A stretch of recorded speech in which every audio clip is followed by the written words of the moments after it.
Welcome to Everything is Everything. I'm Amit. This is my good friend Ajay. And for the last 3 or 4 weeks, actually, we've been getting a lot of demand from people that, hey, tariffs, you guys know economics, you guys talk about tariffs and trade and all of that. And there's so much happening in the US with Trump's tariffs and global trade wars and chaos everywhere. And why don't you do an episode on it? And my first instinct when I heard all of that is that everything that I would say about that, I've already said in a sense, and so have you. And we've written about, and we've spent like 20, 30, 40 years writing about that stuff and thinking about that stuff. So people would kind of know what our positions broadly are. Both of us saying globalization is great, tariffs are terrible, etc., etc. But then I thought that, people consume a lot of our content in a piecemeal kind of way. You'll watch an episode, you'll find something interesting. You'll watch another episode, you'll find another thing interesting. And I thought what is worth doing is to put together an episode where we do a 101, right? Where we look at everything that we have learned over our decades in this, and we come at it from different places. You're a professional economist. I write commentary, and take all of that and create a comprehensive 101 in terms of first principles, that if globalization is good, why is it good? If tariffs are bad, why are tariffs bad? And then a 101 in terms of history. How has globalization evolved through history? How has trade evolved? And how has the thinking on it evolved? What are the debates? What are the criticisms? How have people moved? And I find that knowing all of that gives a certain context to the current debates, that I can immediately grok certain things. But other people are kind of confused and every argument seems to make sense. So that's our effort today. That's what we are really, setting out to do. And we are doing this in a two-parter. Like this first part is going to be a broad look. We're going to look at first principles. We're going to do a 101 on the whys of globalization being good or tariffs being bad. And we're going to talk about the history. And in the next episode, we actually come to the chaos of the current moment. And by the current moment, I mean really the last 30, 40 years as well. You have a whole bunch of thoughts, including some novel insights, and including why this could be great for India. So we'll come to that in the next episode. This one is much broader. Yeah, I want to say that we are at a remarkable moment in world history. I think of my life as the journey through the 1997 East Asian crisis, then the 9/11 attacks, then the 2008 financial crisis, then the pandemic. And, I just learned every one of these things and I was 100% absorbed in each of them. And then we are in this moment of this remarkable combination of the economics, the populism, the international trade, the international relations, all this stuff is coming together into a boil. So we are in a very important moment in world history, and what happens here will matter for many, many years to come. This is not a small epiphenomenon, it's going to matter. And so everybody is interested. In a way, we had all lived in the benign grace of a system that had been made by our forefathers, and most of us ignored it. There were some leftists who sniped at it, and for the rest it was all fine. So literally the structures of this world, the economy of this world has been made in a certain paradigm, and today that paradigm is under serious attack. So everybody needs to wake up and think more deeply about what's going on, and true knowledge is always embedded in history. So Amit emphasized that don't just do the cold economics, we must take the history, that you've got to learn the journey of how we got here. If we don't deeply understand how we got here, it will give us a reduced ability to comprehend the future. So as Amit said, today we're going to do an episode which is largely the principles and the foundations, and then next week we have another racy hot thriller of an episode which is more about the current times and the current difficulties. So that's what we've thought about, and let's do it. You've forgotten your camera craft. You keep looking at me and saying, Amit says, Amit said. You should look at the camera and say, Amit said, or you should look at me and said, as you said, which would suitably flatter me that I'm being quoted to myself. But, gentle readers, just to add to that, what you'll see now here is a table of contents which we've made. And the reason we've made a table of contents, and we don't often do that, is our ambition for this episode and the next one is that we want this to be, in a sense, a resource for the future. So for the next 10 years, whenever I say something about globalization and you ask me, but why this, why that, I just want to point you to this episode. And therefore, I want to put into this everything that I have learned. And we've done a few episodes like this. Episode 49, I put everything I learned about podcasting into that episode. Episode 50 something about education. I'm very proud of that episode because both of us have decades of thinking about that, and we put it all there. So, episode 25 and 26 on the state are an example of that. So I see this episode as something like that. So here's a table of contents, and, bookmark this episode, but watch it now. Don't bookmark it and never watch it. People do that. Ajay Shah, you do that a lot, don't you? You've bookmarked Perfect Days, haven't you? No?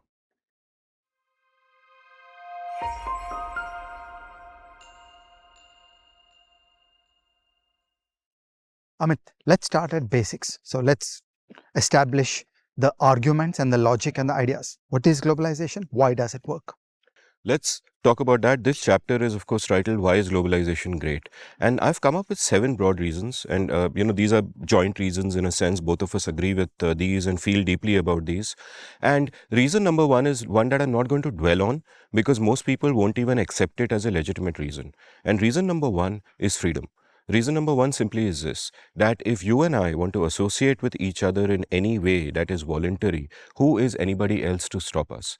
And ideologies are so divided and incoherent on this that one ideology will say that we can do whatever we want in the bedroom and no one should get in the way, but not in the marketplace. And another ideology will say that no, marketplace, let's have free markets, but hey, personal freedoms and etc., etc. And you and I, of course, both believe that freedom is freedom. As long as if we are interacting in a voluntary way without anyone else being hurt, without anyone else's rights being infringed rather, then no one has any business getting in the way, not another individual, not another state, and it should not matter if I am in India and you are in Washington DC. The location doesn't matter. I want to buy something from you which you have agreed to sell to me. No one should get in the way. This is a broad freedom argument. It is the only one of the 7 that really touches on the freedom argument because too many people these days don't care about this fundamental moral principle. They are all about consequences. So fine, we will talk about consequences for the next 6 reasons, and they behave as if it doesn't matter. There are always good reasons to infringe on somebody's freedom. That is sort of the broad view of state intervention in general. So, but this is sort of my one baseline reason, but it is no point even bringing it up in conversation because many people won't even accept it as a legitimate point. I think it's a perfectly important thing to bring into conversation. Earlier in another episode, we have emphasized that I'm sitting in Bombay. I call somebody in Pune and we're going to do an economic transaction. Who is the government to get in the picture? Very well. I call somebody in Mozambique and I want to do a transaction. Who is the government to get into this? So how dare the government intrude on my personal choices? Because it's an absolutely basic argument. It's political philosophy, it is moral philosophy, it needs to be put up front. Let's move on to the other reasons. My second reason, and again, gentle readers, just forgive us if we have said some of this before. We are just kind of synthesizing all of that now and, making a set of points. Our second reason is that trade is always a positive sum game. Now, when it comes to trade between individuals, I love this beautiful phrase first coined by John Stossel, the double thank you moment, right? And his example was, let us say you go to a cafe, right? I go to a cafe, you're the person behind the counter, I buy a coffee from you. As you give me the coffee, I say thank you. And then as I give you the money, you say thank you. It's a double thank you moment. What happened here was that I benefited from this transaction because I value the coffee more than the money I paid for it. And you benefited from the transaction because you value the money more than the coffee. Both of us are better off. And the key point here is that every voluntary action between 2 consenting adults is always a positive sum game. It is a double thank you moment. Sorry for the jargon. We'll try to avoid jargon in this episode. Positive sum game means both people are better off. A zero sum game would mean I can only win if you lose. A lot of sport is like that. I'm playing tennis with you. If for me to win, you have to lose. But in life, everything is a positive sum game. All voluntary interactions happen because both people feel that they're better off with the interaction. That's exactly what trade is. That is a case when individuals are trading with each other. That is a case where firms are trading with each other. That is a case where countries are trading with each other. And mostly, as we'll discuss later, it's really individuals trading with individuals. So the point I'd make is that all trade is a double thank you moment in this sense. One view of trade between the 16th and 18th century was sort of a mercantilist view. the kind of view that, in fact, Donald Trump holds today, where he looks at a trade deficit as a as a balance sheet with a profit and loss kind of thing. And it is far from that. It is nothing like that. We'll talk about it a little later when we come to the history of ideas and the history of globalization.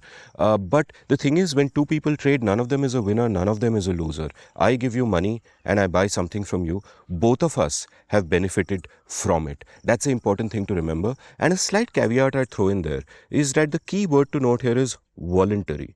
Right? There's a certain amount of globalization, a certain amount of trade that happened in a time when it was not entirely voluntary, and I'm talking about colonial or imperial extraction that happened in those centuries, in fact 16th, 17th, 17th, 18th, before things kind of started getting better. And we'll talk about that also later in the history of ideas, but I'm not kind of referring to that. Those markets weren't really free, as we'll discuss, right? So every voluntary interaction leaves both people better off, and therefore trade is a positive sum game. And the absence of trade, every time you stop a trade from happening that would otherwise have happened, you have actually brought down the value in the world, because the value that would have been created is now not there. Our third point is a term called comparative advantage, and we don't like we're not going to use jargon in this episode, so I'm going to ask you to break it down for us, that when we use the term comparative advantage, what do we mean? When you think of international trade, the obvious personal intuition of a man inside a firm is, am I good at this? Will I be able to compete in the world market? Will I succeed? Okay. So an easy way to think of international trade is that I am good at doing something, you are good at doing something else, and we trade. Okay. So under that heading, you had proposed a glorious example to me. What are the names? Virat Kohli and Anushka Sharma. Let me break this down, because you find a way to mess it up. Here's a question. Should Virat Kohli and Anushka Sharma drive to work? Right? And I want you to begin with the assumption that they are great drivers. They are fantastic drivers. They are the best drivers in Bombay. Actually, they're not. I am. But let's assume, for the sake of argument, that they're the best drivers in Bombay, optimizing for Bombay traffic. Simply brilliant. Right? Should they drive to work? And my answer to that is no. My answer to that is no, that they should hire a chauffeur for themselves, even if that chauffeur is not as good as them, because their time and their effort and their mind space and their concentration is best put to use doing where the real value is. If for Virat, it is saving his energy for the cricket, it is doing whatever mental prep he gets into. If he's going to for the net practice, or if he's going for a game, there's no way he should drive himself. Similarly, if Anushka is going for a shoot, I want her mind to be wherever an actor's mind is when an actor prepares. Whether it is in the role, it is in the world of this film that she's doing. She's a producer as well. So maybe she's reading a script while she's in the car. That's what brings value to her life, not driving. So even though she might be a better driver than the driver, she should hire a driver. And I give this individual example to sort of make it more relatable, because the first example given by David Ricardo when he spoke about this was England and Portugal, where he spoke about the trade of cloth and what was the other? Wine. Cloth and wine. And his point was, Portugal may be better at both making cloth and making wine than England is. But it is actually sensible for them to specialize in one and get bloody good in it, and import the other from the other one. That's where trade really helps. That's a subtle point. so the essence of Ricardo's idea was that suppose Portugal is better at making wine and better at making cloth. If the trading arrangement is established, then by purchasing cloth from England, we have saved a certain amount of hours. And when we devote those man hours to making wine, we're actually better off. So the overall consumption of both countries is superior. Both countries have more cloth and more wine by going into a trading arrangement, rather than trying to do everything. So this is the principle of comparative advantage, that it doesn't matter that you are good at something and there is nothing that you are particularly good at. Okay, that's a deep intuition, that imagine I'm bad at many things. We will still be better off trading, because the ratio of how much you are superior to me will vary. That ratio will be heterogeneous, and we'll just pick the place where the ratio is the highest, where your superiority to me is the highest. So there's a lot of insecurity in India that we are a poor country, we don't know how to do things well. That is no impediment to trade. you can full well participate in the international trading system and benefit from it. Because what matters in international trade is these ratios, and there will be specialization, that we will end up doing some things where our ratio is good and we will sell those things, and using the money that we obtain, we'll buy other things. And there is no difficulty with successfully participating in international trade, even if you're not the world's best at anything. And I want to double click on this with the thought experiment. What if you had to do everything in your life completely on your own? Right? So, you're waking up in the morning, you're growing your own food, you go and you pluck your own food after growing it, you cook your own food, you clean your own house, you do everything yourself. Can you live a self sufficient life? And the answer is anyone who tries to live a self sufficient life, in the sense they do everything, they don't trade with the world at all, will essentially immediately be living a life of great poverty, because there is only so much that they can do, right? And the way that we don't live lives of poverty, that we can get past that, is that we specialize in something that we are good at, and we use the bounties that we get from that to buy everything else that we need. So I don't need to grow my own cauliflower. I'll go to the market and I'll get the cauliflower, and I will make a living doing whatever I do, which is podcasting. So I don't think in Ricardo's time this would have been there.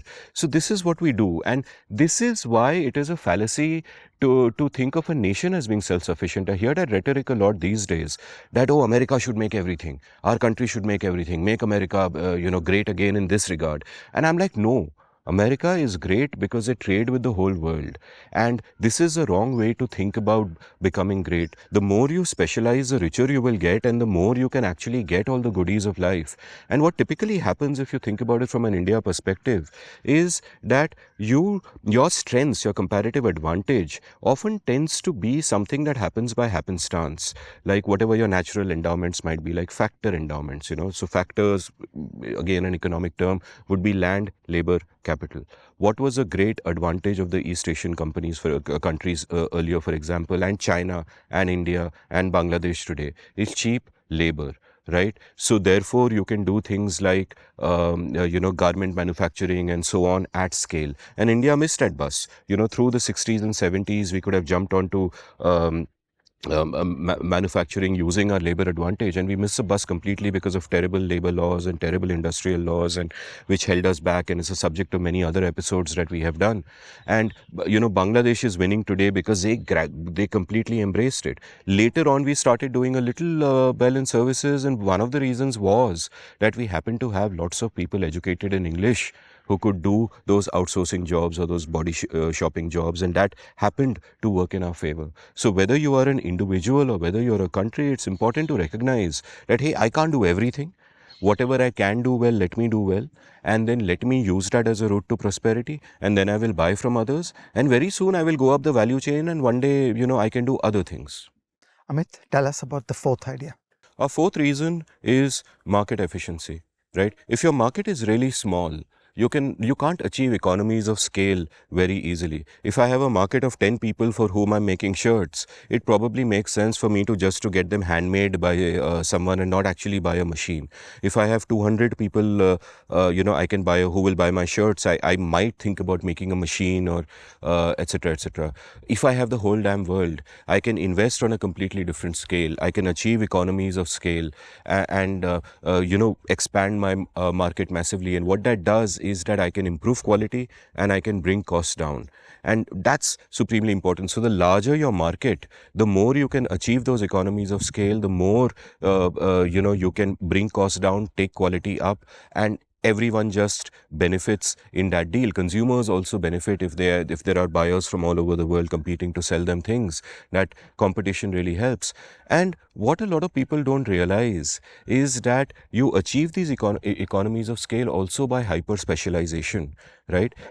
It actually makes sense for a cell phone manufacturer to get all the designs done in Silicon Valley, where you have the best clusters of the best engineers, to get the rare earth materials from Africa, for example, to get the chips fabricated in Taiwan, to get them assembled in China, and so on and so forth. Different parts of the puzzle in different places. And then China will, specialize in that and achieve economies of scale and make the most incredible chips, and, different parts of the puzzle fall into place. And that's a damn good thing. You don't need need to do everything yourself. If you try to do everything yourself, put all of these pieces together, then you will mess up in different ways, and it'll be substandard, it'll be more expensive than it should be. There's a great essay we keep talking about on this show, I Pencil by Leonard Reed, which sort of talks about that. It is a first person account of a pencil, which is, I think, made through the actions of people in 40 countries, coordinated only by prices, not by a central planner who's saying कि यहाँ से graphite लाएंगे, वहाँ से ये लाएंगे, यहाँ से वो लाएंगे. That would be impossible to do.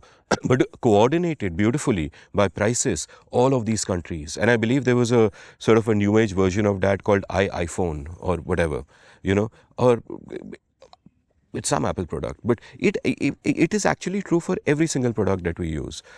If you look at car manufacturer, the different parts of fabrications, the different aspects of the engine, the design of the software, it's all happening in different parts of the world, and that is a remarkable thing. It is something that should not make a country insecure कि हम नहीं बना सकते. In fact, it should make them proud and happy that so much friction is reduced. And yeah, so that is a broader point. That, like, another example I think of this is aeroplanes. If every country decided कि हम national aeroplane बनाएंगे, तो it would be a bit of a disaster. The world has chosen to outsource it to the two competing companies which have come up, Boeing and Airbus, which do a great job of it, and they compete with each other. And all we really got to do is place the order and get the aircraft from them, and we know that they'll be absolutely top class, and we don't have to worry about that aspect of it. We can take it for granted. If each country had to make its own aircraft, then imagine what would happen. On this subject, I also want to talk about a firm's eye view. Okay, many people who are the users of this show are living inside corporations and aspiring to make bigger corporations and do well for themselves. Here there is a very natural progression that you kind of max out in the market of any one country, and then the only way to grow beyond that is to access the whole world as the market. And then there is an almost limitless opportunity for growth, because we can make really large, sophisticated corporations by playing on a global scale. So that's the natural ladder of quality that you'll max out in one country. What you're going to do? Do you just accept your limitations that, I'm stuck, I'm here, this is all I know how to do? No, hundreds of Indian corporations have not accepted that straitjacket and are now playing on a global scale. They are multinationals, they have operations all over the world. And that's a very healthy way to think about the growth path for any one corporation. And of course, the simple financial payoffs are so clear that the biggest corporations of the world are all multinationals. And if you care about the market cap of the companies, you want to be a global corporation. And all this is made out of the magic of globalization. And I also have to say that, alas, this came to us too late. Like, a great example of what opening up your markets can do for you is what happened with the East Asian tigers. Like, if you look at India, say, circa 1950, and you look at Korea, and you look at Taiwan, and etc., we were doing really well. We should have been the ones who succeeded, who had embraced democracy, who had so many good things going for them.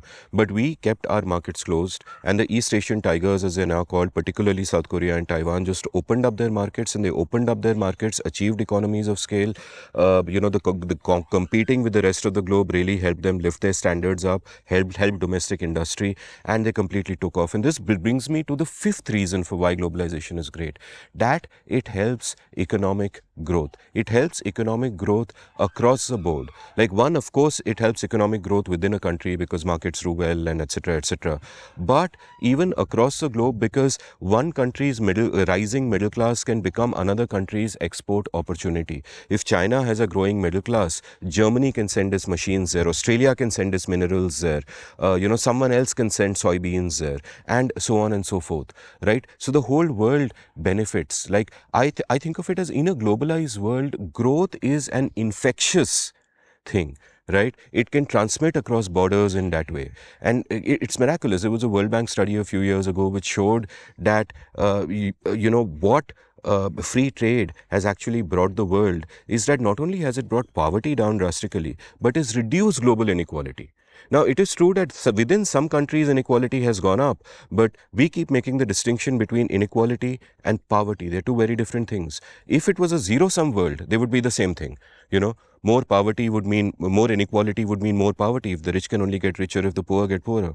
But it's a positive sum world where everybody can get richer at different rates. And therefore, inequality and poverty are very different things. A very quick illustration of this is when I ask people that in which of these two countries would you rather be poor, Bangladesh or the USA? And people would rather be poor in the USA. But USA has greater inequality, Bangladesh has greater poverty. They're doing well to fight it now. Kudos to them. And my whole point, therefore, is if you look at India's story since 1991, what happened is that inequality within the country went up, but poverty went down. And poverty went down because we opened up our markets and economic growth happened. And, that was a huge sort of an event of great moral consequence. And what happened between 1988 and 2013 is that global poverty rates in terms of extreme poverty went from 35% to 10%, because you had this golden era of globalization. And we'll come back to the history of globalization and talk about these years later and the 20th century and the 19th century and all of that later, and the impact that trade had. But that is the impact that trade had. That, we have this great episode on development where we referred to Lance Pritchard's great paper, where he shows us that on every human welfare indicator, not just income, every human welfare indicator from health to, whatever you pick, the key factor that matters is per capita GDP. In other words, there's a 99% correlation between economic growth and any human welfare indicator that you take off, and only 1% with welfare redistribution, all of that. So economic growth is a whole game. That's what you want. And you actually get there through free trade, through open markets. Gentle reader, at this point, I'd like to show you two things that we have done previously. The first of them is the EIE episode, which is called Why Freedom Matters, which is actually a history of India. It's a story of how India started opening up to freedom and started scoring economic success. Okay, and that is critically linked to opening up to globalization, to getting the government out of interfering with the choices of individuals or what they want to do in the country or outside it. And the second one is an episode of The Seen and the Unseen between Shruti Rajgopalan, Amit and I, which is about the 1991 reforms.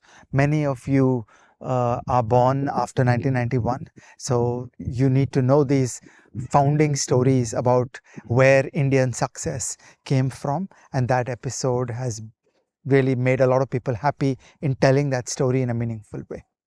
So, the first of the reasons we gave for why globalization is great was a moral reason, the freedom argument. The next four were economic reasons. I'm going to now come up with two reasons, or rather, we are now going to come up with two reasons, which are cultural reasons, and you won't often hear arguments about them. But both Ajay and I believe that everything is everything, and culture is super important as well. And the first of my cultural reasons is that everything that we value about our culture and that we consider intrinsic to it is a beautiful result of globalization. No culture is something sui generis. Every culture is a khichdi. We did an episode called Nothing is Indian, Everything is Indian, where the argument was that everything we consider quintessentially Indian, from our clothes to our food to our languages, actually came from somewhere else and is a melding of many influences. And that's fine. That's the way the whole world is. It is absolutely true everywhere. You can see this process, in a sense, starting off with the Silk Route back in the day, where not only are goods being traded, but ideas are being traded, and religions are spreading across the world like Buddhism did. And in later time with trade, Christianity, Islam. Islam first came to India. Not many people realize it. People think Islam came to India with the invaders, a few hundred years ago. But before that, during the lifetime of the Prophet Muhammad himself, Muslims came to India as traders to the south, to Kerala, if I kind of remember correctly. So that is, how ideas spread, how goods and services and all of those spread. And when we think of our food, like I did this great episode with Pushpesh Pant, I also have an episode of The Seen and the Unseen with Vikram Doctor on this, where all the ingredients that we think as classically Indian actually came from outside. It was a famous Colombian exchange that gave us a potato, that gave us the mirchi or the chilies, that gave us the amrud.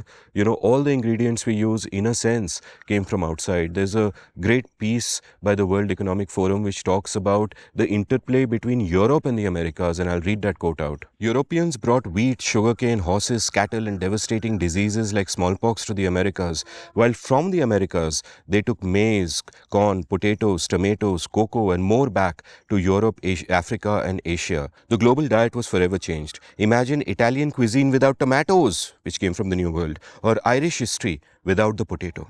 So, and this carries on down to the clothes that we wear. Like, right now, okay, we are clearly wearing Western clothes, but I wear Indian clothes on the show often. Stitched clothing came from outside.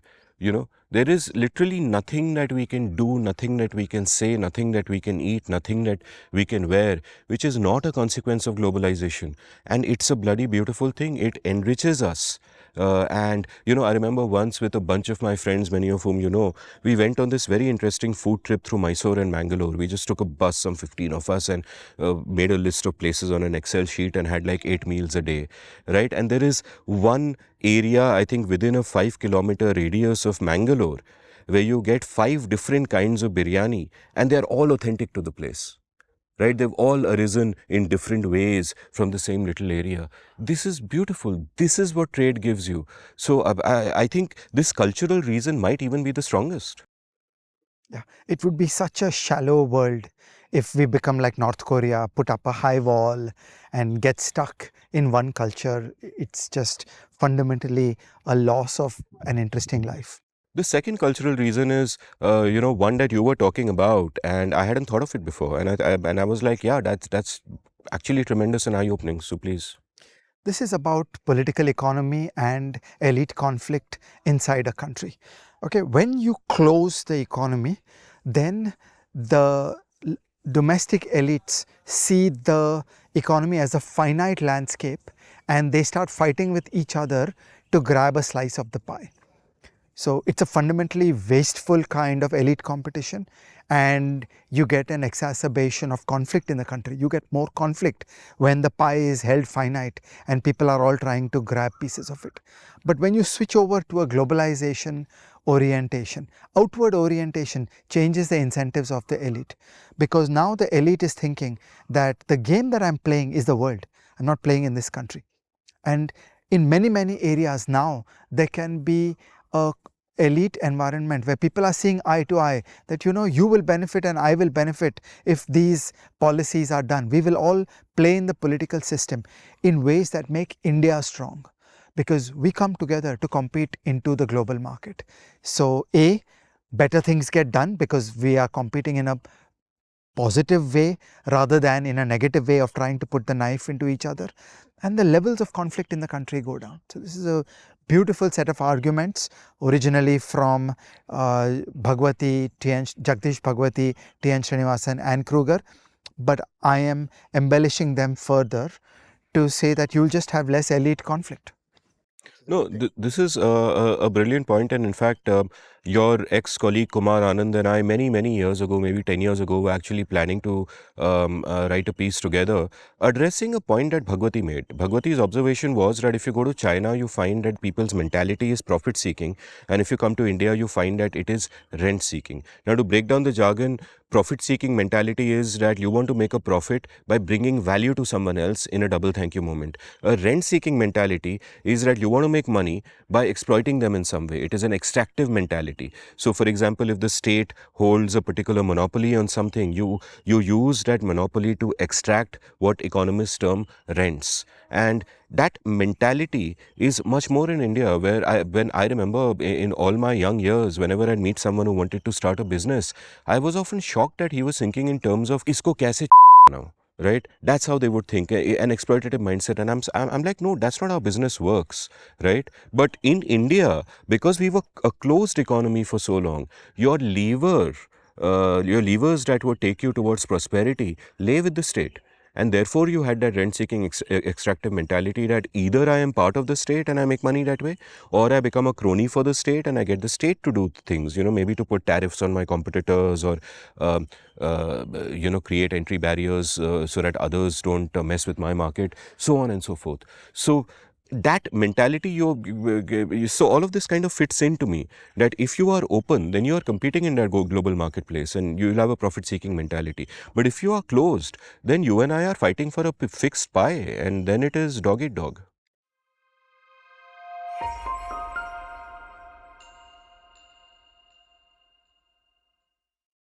Amit, tell us the story of globalization. How did we get here? What was the journey of this remarkable thing? So I was particularly interested in the history of globalization from two angles. The history of globalization actually, people trading with each other and so on and so forth, and also the history of ideas around globalization. That what are the frames through which people view the world, and how did they evolve over time, right? So now if you look at the history of globalization, actually obviously the last 200 years have been golden, but the Silk Route is legendary as, one of the famous trade routes through which goods and ideas and religions kind of spread. Then the 13th century onwards, you had what is known as a great age of exploration, which in a sense is Europe fanning outwards, right? And what happens in that age of exploration is you have the Columbian Exchange, you have that great quote I shared about, Europe taking certain foods from there and giving other foods to the Americas. You have all of that happening. And once that age of exploration starts, you would say that this is awesome. Now we'll have free trade, now we'll have globalization. But actually, no. What really happens is you have the rise of colonialism and imperialism, and the trade that is happening is an extractive kind of trade, where in a sense you have colonies because you want to exploit their resources, and whatever free trade that there is not really free. For example, for a long time, Spanish America was allowed to do free trade only with Spain. So if it's only with Spain, how is it free? So you're not really taking all the benefits of free trade, which is why earlier when I spoke about first principles, I pointed out that if we think about trade as a positive sum game, the word voluntary is important. What came with the colonial and the imperial era was that you had a lot of coercion, you had a lot of exploitation, bonded slavery went up leaps and bounds, and so on and so forth. So that was this kind of era playing out, and it's not surprising that people would think like this, that people would not realize that unfettered free trade is good for everyone, because mindsets were still zero sum. The 16th to 18th centuries are known as the mercantilist era. Now, what does mercantile mean? Again, let's break the jargon down. A mercantilist fundamentally believes that when it comes to trade, you're playing a zero-sum game, right? A mercantilist wants to accumulate gold and silver for the treasury. I'm the king of a country. I want to accumulate gold and silver. Therefore, I assume that exports are great because I sell goods and whatever, and gold and silver comes in, and imports are bad. I don't want to give gold and silver away of mine, right? So the aim always is that I want an export surplus and I want to export more than I import, right? Now, this thinking today we realize is completely fallacious. Trade is a positive sum game, and you'll elaborate on this more when we talk about the ideas of Smith and Ricardo. But this was very much in fashion. Allied to this was another argument that has gotten revived recently when it comes to tariffs, which is the argument that Alexander Hamilton made in the US. Hamilton was a bit of a mercantilist. Jefferson was more of a freedom guy, and Hamilton coined the term, or used the term, or popularized the term infant industry, where he said that trade isn't all good. What is important is that our in local industries must do well, and therefore we must protect them. And the whole tool of mercantilists everywhere is state intervention. कि tariff डालो बाहर के goods को, that you put a tariff on goods coming from outside, or you give subsidies to your own manufacturers, or you just ban foreign things outright, etc., etc. And Hamilton was in favor of tariffs of that sort because he said infant industries, local industries must grow. Now we'll discuss why that's a fallacy. We still have to talk about tariffs, but that's how the thinking was evolving. Now luckily all that begins to change around the middle to the end of the 18th century, and you often say that you don't believe in the great man theory of history, and neither do I. I feel it's a bit simplistic to say that great men change history. I think there is something to be said for the view that there are currents in time and people come along. But nevertheless, I have to look at Adam Smith as one of the great men in history, because the father of economics, a very, very crucial figure in liberalism as we understand it and love it. And, he broke through all of this. He first managed to articulate in simple language that everyone could understand the positive sumness of things, that trade benefits both parties, right? That everyone is better off. He was the one who first brought to the fore concepts like specialization, whether it comes to individuals or to countries, who spoke about the division of labor, who spoke about the invisible hand that plays across markets. So I'll leave it to you for a bit to talk about the revolution in ideas that started around then and quickly took over the world. You had Smith, you had Ricardo, and by the 19th century, even the colonialism took some time to go away and imperialism remained. The nature of globalization subtly began to change from a zero-sum mercantilist mindset to a more open free trade mindset. And that battle was first won in the field of ideas, and Adam Smith played a big part. When you start out thinking like a king, your objective is to maximize the amount of gold in your treasury. And you're thinking, I will use that gold to create an army and I will be so successful in my wars. So this is the crude intuition where it comes from, that trade is seen as good because if I sell stuff, I'll get more gold. Or importing is bad because I am actually giving gold. And that's the mercantilist mindset. But in England, people understood that the privilege of trade lies in being able to buy things from others. Okay, the deep idea is there's no fun in exporting. The real fun is in importing.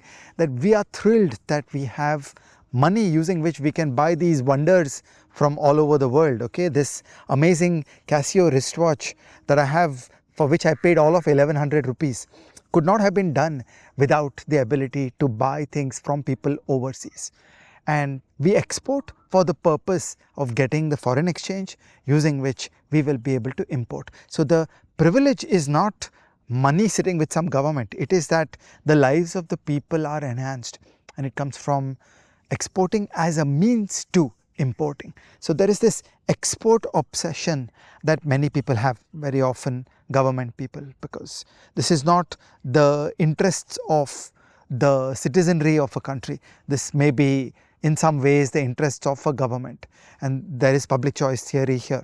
Once you start deeply understanding what is going on in the country, then the logic changes completely. And then Adam Smith and others. Gentle reader, Adam Smith is to economics what Charles Darwin is to biology. He's literally the starting point. The first grand ideas, the clarity, the deep intuitions of economics are all in The Wealth of Nations. It's an absolutely remarkable book. Even today, it is eerie how much he understood and how much he got right. And even his earlier book, A Theory of Moral Sentiments, is a philosophical masterpiece. I have an episode on that with Russ Roberts. Just a great book. So Adam Smith and Ricardo were the first people who pulled all these pieces together and started thinking about international trade more deeply. And these ideas gathered root and became reality in the UK. They became reality for the first time in world history in Britain, which started creating laws and concepts and frameworks which were fully open to trade. Yeah, and what happened in the 19th century, which played a big part in this, was the Industrial Revolution. The Industrial Revolution, brought about new ways of transportation, just in terms of the steam engine and then the explosion in railways and steamships and etc., and in communication. And so the benefits of free trade were more quickly visible because they were playing out over a shorter time span. Equally, people like Smith and Ricardo now had a substantial influence, and people just began to just see that, yeah, trade obviously makes our lives better off. A significant milestone for freedom was came in 1846, where Richard Cobden, campaigned for and got the Corn Laws repealed. The Corn Laws were a particular pernicious kind of tariffs, and they got repealed, and it was a win for free trade. In 1843, in fact, the famous magazine, The Economist, which still calls itself a newspaper, by the way, for some reason, was founded. And it was founded to defend free trade because they were just so excited by the thought that this has to be done, that free trade is a whole game, as indeed it was. And even though Britain was a colonial power at this time, they established something called Pax Britannica, in a sense that it ruled the seas, and it allowed free trade to kind of spread across the world. It moved from a mercantilist mindset to a free trade mindset. And it must be said that at this point, while within England there was a sort of consensus on this, and England was pretty laissez-faire around this time, it doesn't mean that everybody kind of bought this. There was economic nationalism coming from places like Germany. Frederick List was one of the people who kept arguing for tariffs, for example. You still had a certain kind of economic nationalism happening in America. Marxism had its own issues with it, though interestingly, Marx and Engels, when it comes to the bare description of globalization, in my opinion, got it completely right. I think the analysis was wrong, but the description was right. So let me read out what they said about it. Where at one point they wrote, national one-sidedness and narrow-mindedness become more and more impossible in a globalized world, right? And the description was completely correct, but their analysis was, oh, it is exploitation and it's class warfare and all of that, and they got that wrong. And today everybody kind of agrees they got it wrong. So leave that aside. But the benefits were kind of obvious to all. And it was so obvious that some people drunk the Kool-Aid, like even you and I have drunk the Kool-Aid, not in terms of the value of these ideas or the benefits of free trade, but in believing that it was now a done deal, right? So in 1909, Norman Angell came out with a book called The Great Illusion. And his argument in that book in 1909, mark the date, is that war is now impossible because all the countries are trading with each other and their trade ties are too intertwined, and therefore nobody will fight. Incentives are going one way. The classic rational economist argument, which we love so much, that look at the incentives. Everybody has too much to lose. Everybody is intertwined in terms of trade. There will be no more war. And of course, that's 1909, and we know what happens in the next decade. World War I happens. Famously, John Maynard Keynes, in his great book in 1919, The Economic Consequences of the Peace, writes, in 1914, the inhabitant of London could order by telephone, sipping his morning tea, the various products of the whole earth, and reasonably expect their early delivery at his doorstep. Right? So that first wave of globalization that started in the 19th century, where Smith and Ricardo's ideas took sway, seemed to have liberated the world, and it seemed like everyone sees the sense of it. But it all came to nothing, and that first World War really shook everyone, made people cynical, and led to a disastrous couple of decades after that. So what happens after the First World War is that there is now a deepening suspicion of globalization. Something clearly didn't work. You looked at trade as an alternative to war, right? War is a negative sum game. All sides are damaged by war. Here was a beautiful positive sum game. You thought the game was over. This is settled. This is good for humanity. It didn't work out that way. So the ideas of globalization, of freedom, of the importance of free trade hadn't really sunk in despite everything. In 1929, in October 1929, there was a great stock market crash in the US. In a certain kind of popular imagining, that is the start of the Great Depression. That's not quite true. One of my favorite writers, Thomas Sowell, writes about that period. And he says that what really brought about the Great Depression and made it worse was not the stock market crash. That was an event. Here's what happened. In October 1929, the stock market crashes. A couple of months later, the unemployment rate reaches its peak at that moment of 9%. Then it starts declining till June 1930, right? 8 months later, it is at 6.3%. So yeah, stock market crash happened. There were consequences. People lost jobs. Companies shut down. 9% unemployment rate at its peak. It goes down to 6.3% in June 1930. When President Hoover decides that we need to lift employment, how do we lift employment? And his idea is classical zero-sum mercantilist Donald Trumpish thinking. His idea is that employment will go up if domestic companies are doing well, if our manufacturers are setting up more factories and manufacturing more. And the way to do this is you put tariffs on the outside world. This was a simplistic logic. Then our manufacturers will do well and the jobs will come back. Right? This was his thinking at that moment in time, and he puts into effect what we now call the Smoot-Hawley tariffs. Right? The Smoot-Hawley tariffs come into play, very similar to Donald Trump's tariffs today. And I want to point out that, we are recording this on 15th April.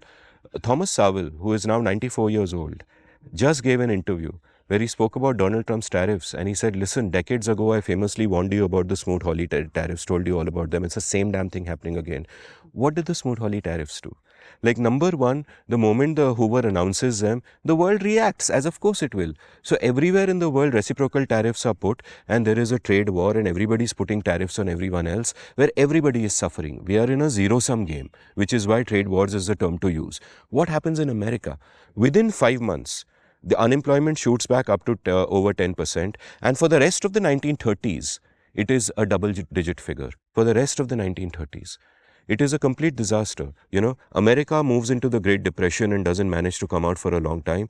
And the rest of the world suffers greatly as well. It was an absolute catastrophe.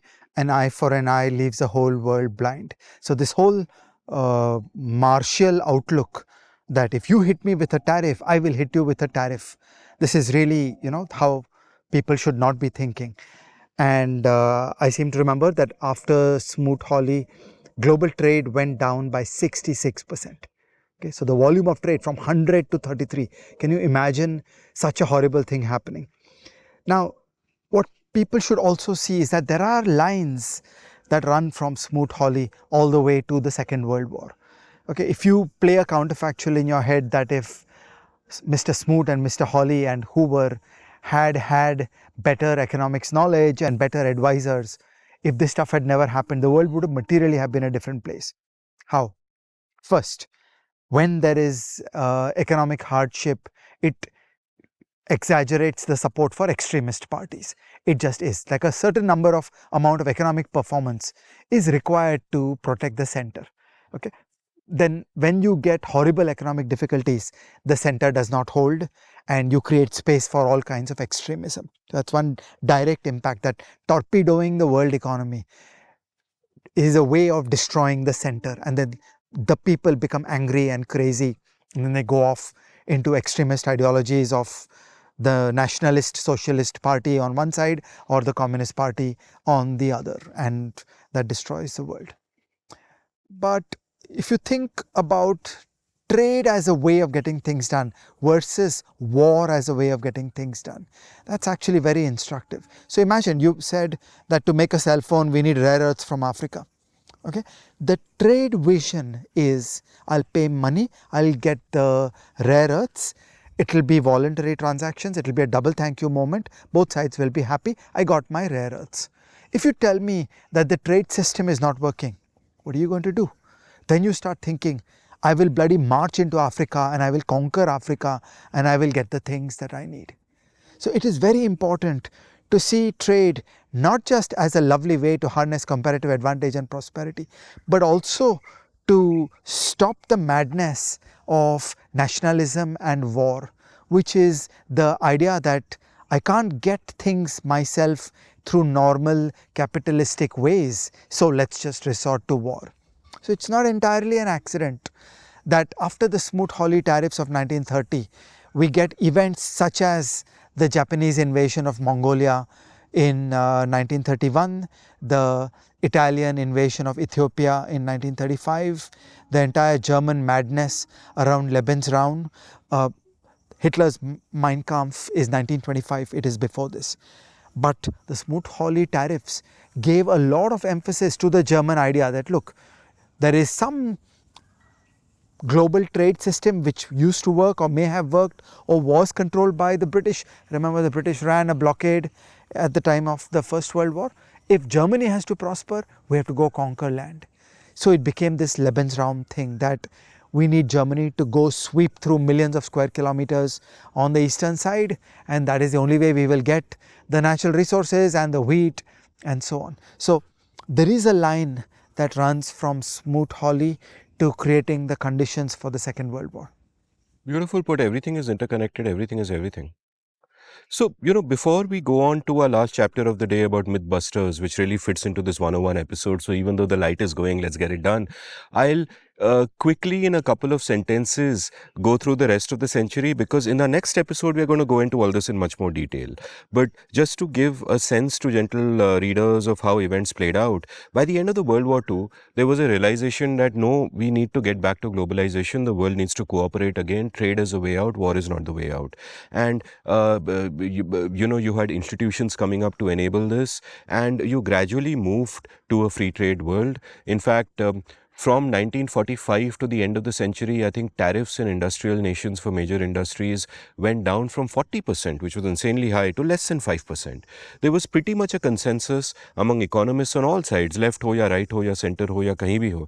There was a kind of consensus that, yeah, globalization is here, it's good. There was even a term coined for it, the Washington Consensus, which was coined in 1989. All of that we'll discuss in the next episode. But the climate changed completely and then started reversing only recently. All that in the next episode.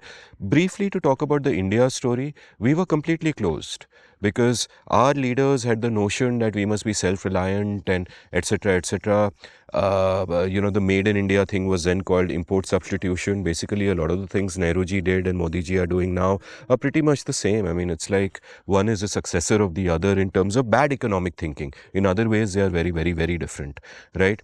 But in terms of the bad economic thinking. And luckily, the 91 moment happened, which we have spoken about, and India opened up not as much as I would like, but opened up significantly. And as you will talk about in the next episode, may open up even more now as an welcome unintended consequence of what is otherwise a terrible catastrophe, the Trump tariffs.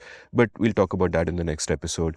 But that's kind of been the India story, that it was terrible for decades. Luckily, we kind of came out of it. We didn't come out enough. We reversed in some ways, and we still have a lot of work to do. But looking clearly at this, looking with clear eyes at what we got right and what we got wrong, can help us past that. Yeah.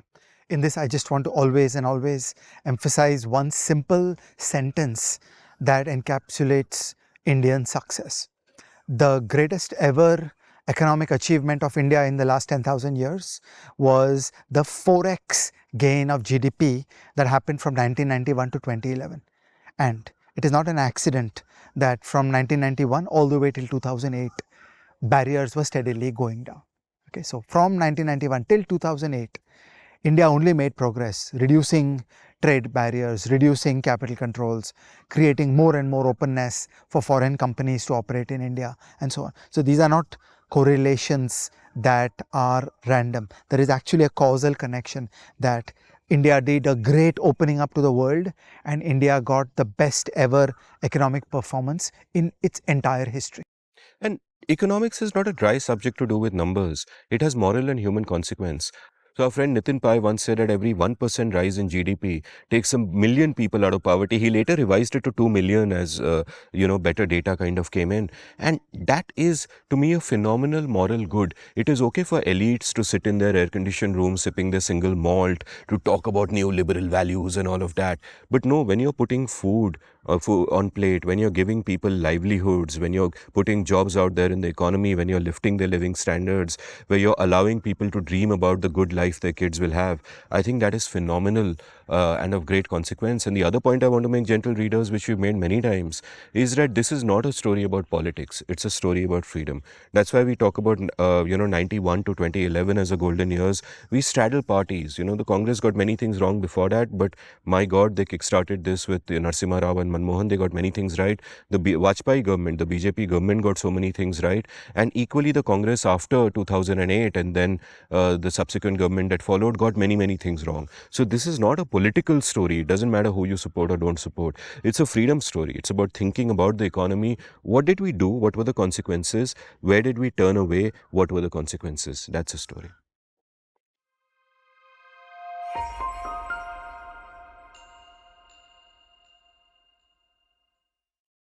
Mythbusters. Ajay, I want you to smile. Always happy to bust myths. No, that's a very cute but a girly smile. Show your teeth. Show your teeth. Okay, trying. Okay, give a still. Okay, fine. You attempted to show your teeth. Hopefully in post-production we'll have a glint coming because we need light. The light of your laughter, Ajay Shah, will keep us going. Myth number 1, I want you to bust it for me. People will often say, I look at my phone as I read this list out. People will often say, myth number 1, tariff is paid by the exporter. Donald Trump says कि अरे बाहर वाला tariff देगा, we will collect less taxes from you because instead we'll take tariff from the foreigner. What do you have to say? So, by the way, I have never heard this idea in my whole life until one low IQ American president said it.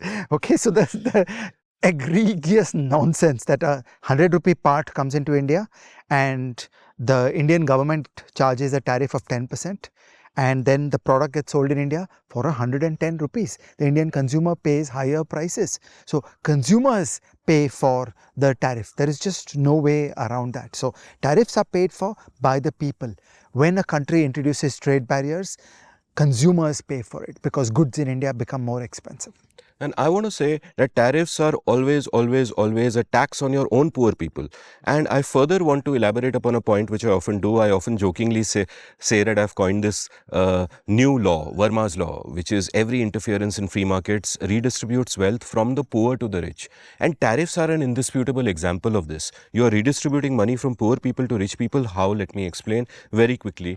Bear with me. Which is that, let us say there is a widget that I buy from China for 100 rupees, right? An Indian bugger makes it for 110, but I buy the Chinese one. And then the Indian bugger goes to the government and says that, hey, you got to protect domestic industry, infant industry. See, I'm crying, I'm an infant, protect me. And the government puts a tariff of 20 rupees. So the Chinese good now costs 120 for me, right? So what I will do instead is I will have no option but to buy the 110 rupees wala thing. What happened here? What happened here is that I paid 10 rupees more. That 10 rupees would otherwise have stayed with me. It would have gone back into the economy. I would have spent it on something else to make my life better in a double thank you transaction with someone else whose business would have benefited and would have created jobs, and so on and so forth. And that entire game stops. So you've redistributed 10 rupees from many, many consumers like me and given it to that one specific interest group, which is the local guy. So you're redistributing wealth from the poor to the rich, your own poor to your own rich, right? You don't, you're absolutely not collecting money from the exporter. In this, I just want to emphasize that imagine a foreign shirt comes into India and there's a tariff of 10%. So its price goes from 500 rupees to 550 rupees. Okay. So far we are emphasizing the foreign side of it. But you know what? Every Indian manufacturer of the same shirt will say, oh, I can sell this for 550 rupees. Why will I sell it for 500? I will now match the price that the foreigner is charging. So the prices of Indian shirts, Indian made shirts also go up, and the consumer pays that 550 rupees for all these shirts. So not only are you getting the consumer to pay more for foreign goods, you're getting the consumer to pay more for Indian goods. And this is also why the term reciprocal tariffs makes no sense. People often behave as if a tariff is an attack on another country. So reciprocal tariff, that some country attacked you, you attack them. This makes no sense. A tariff is an attack on your own people. The great economist Joan Robinson once said that just because other countries put rocks on their harbor doesn't mean we have to put rocks on our harbor. My free trade policy, like I think India should have zero tariffs across the board on every damn thing. It doesn't matter what tariffs other people have. We benefit our own people by taking our tariffs to zero. It's not about the other person, it's about our own people. Let's go to myth number 2. Myth number 2 is that trade deficits are a problem. The word deficit has a negative connotation to it. For example, in a fiscal deficit, that's a problem. It does have a negative connotation. Or a business person may think of a deficit as being like a loss. But this is just completely not the case when it comes to international trade. So here's how we should think about international trade. There are some trade activities going on. There are also capital activities going on. So there is a foreigner buying shares in India. There is an Indian person buying a house in London. And there is Amit Bhai importing cans of Diet Coke. Okay, all these activities are going on. Now, it just has to be an arithmetic fact that all the dollars purchased are equal to all the dollars sold, because that's the way a market works. Okay, pause to think about it. In the market for tomatoes, all the tomatoes purchased will inevitably be equal to all the tomatoes sold. So it will inevitably be the outcome of any market that ex post purchases are equal to ex post sales. Okay, so it is with the market for dollars. So ex post, all the dollars purchased will always be equal to all the dollars sold. Now, after the event, for a day or for a month or for a year, we are allowed to go back and excavate. Oh, what happened in that market? And there will always be some capital activities like buying shares or selling shares. And there will be some trade activities like importing Rode microphones. So if one comes up to a positive number, the other will always have to be a negative number. It's an accounting fact that if you have capital coming into a country, you will always have a deficit on the trade account. It is not a bad thing to have a trade deficit. It just means that you're bringing capital into your country for your own investment applications, which we generally think of as a good thing, right? So we want India to be a successful country where there are many, many investment opportunities. We want a great investment boom. What is a great investment boom? It means a lot of capital is coming into the country. But that inevitably means you will have a trade deficit, because these two have to add up to zero. So this whole concept of a trade deficit being a bad thing is just wrong. And also, it means you're thinking in terms of countries. And actually, trade happens between individuals, and individuals are doing positive sum transactions. And it doesn't make sense to talk of a trade deficit between countries, number one. And secondly, Tim Harford wrote this great essay I've referred to a few times on the show, My Trade Deficit with My Babysitter, where he pointed out he has a trade deficit with his babysitter. He keeps paying her, buying her services, she buys nothing from him. And that's great. They are both better off. So a trade deficit is simply not a problem. The term deficit makes it seem, like you pointed out, that it's a problem. A fiscal deficit is a problem. But a trade deficit is perfectly fine. Yeah. Donald Trump uses words like, we made a loss in trading with China. And that's just a fundamental failure of knowledge about what is economics. It's a fundamental failure. But the interesting thing is that everything else that the Trump administration does, I think you can have reasonable arguments on both sides. You can agree and disagree. The isolationism, the small governmentism, the anti-immigration. You at least have arguments on both sides and a tradition of discourse. On tariffs, on this stuff, there is absolutely no argument on the other side. Even people within his own administration know he's bullshitting, but they have to either kowtow or stay shut. The next myth is that tariffs protect local industries, right? And this is something I think just a couple of episodes ago we kind of spoke about this. I'll quickly give my points before the light goes.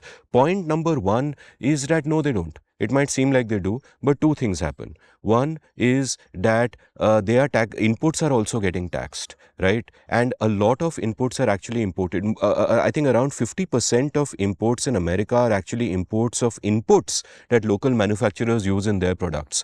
So you think that you made the foreign products more expensive, you actually made your own domestic products more expensive, because your local manufacturers are now having to pay tariffs when they get their inputs from abroad. And the second reason they are very bad is a reason that you beautifully elaborated upon in our episode on internationalization, I-18N, which is that a company that has to compete with global competitors will import best practices, lift its standards, do better, and just become a better company, and will expand its own scope, because then it will be able to compete anywhere in the world, right? But the moment you make companies insular, where they are just competing for influence with their governments and not so much with other companies trying to make things better for the consumer, they don't grow so fast, they don't become better, they ossify as well. So local companies are actually hurt in two critical ways. Yeah.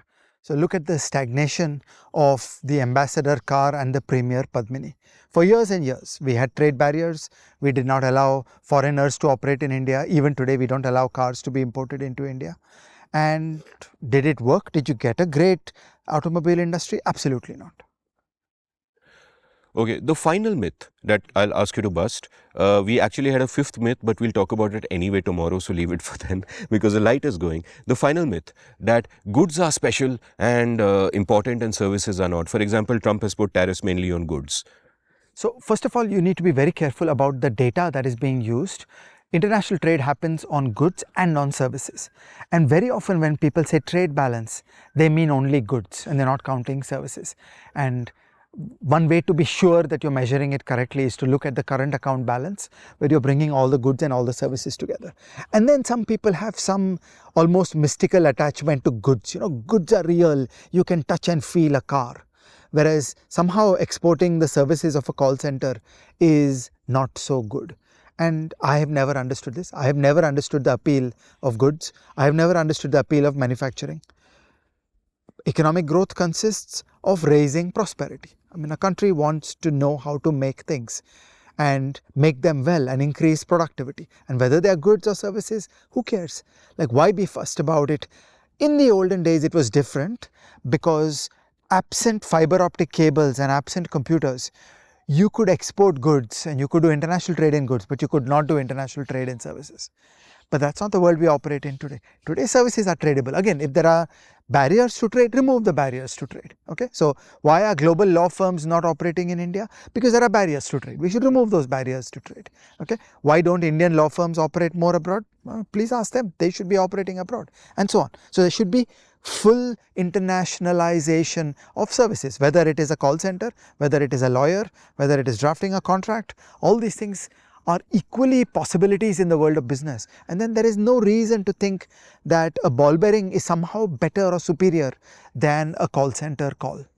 I agree 100%, but I worry that if Donald Trump listens to this part of the episode, the lesson he will take is goods and services are equal. Why should I put tariffs only on goods? I will also put tariffs on services, and it will be your fault, Ajay Shah.